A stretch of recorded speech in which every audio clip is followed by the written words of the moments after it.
All right, here we are, folks. It's the debut of Gravel Voice Live, and I've got everyone's favorite zombie, MARIS the Great, ladies and gentlemen. It's the 20th anniversary of Bite My Halloween. 20 years ago, like I said, MARIS the Great started showing up in venues in Denver, and people weren't sure what the fuck was happening. You know, just another crazed fan. Let's go over the history of Bite My Halloween. Now, the very first one, you're telling me off camera that you felt like I took a chance on you. Here's this crazy guy. It was 20 years ago.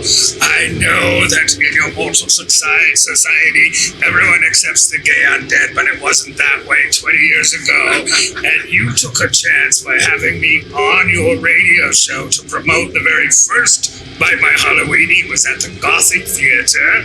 Yep. It was sold out, and it was because of you. And I want to marry you as a result. Oh, I was going to ask for cash.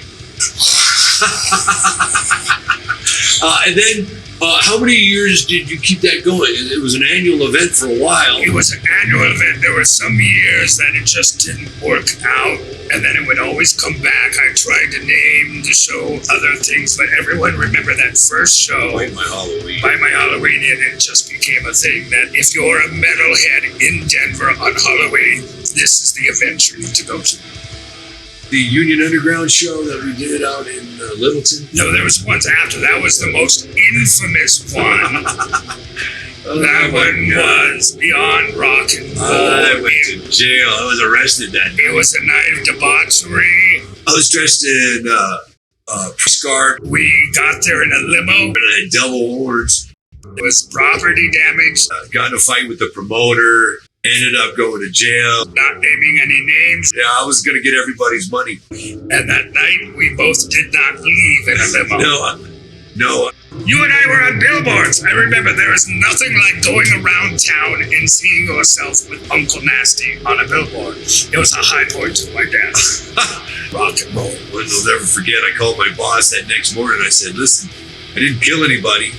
I said, but I'm going to end up in the paper.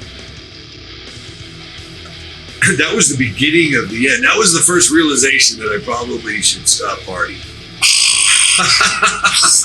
And you called me from your radio show to make sure I was okay the next day. And I'm thinking, how is it you're even on air after going through all that? So you ended up in cuffs, you got in a fight, you got thrown out, and you were still on the Uncle Nasty show. Had to go to work. Yeah.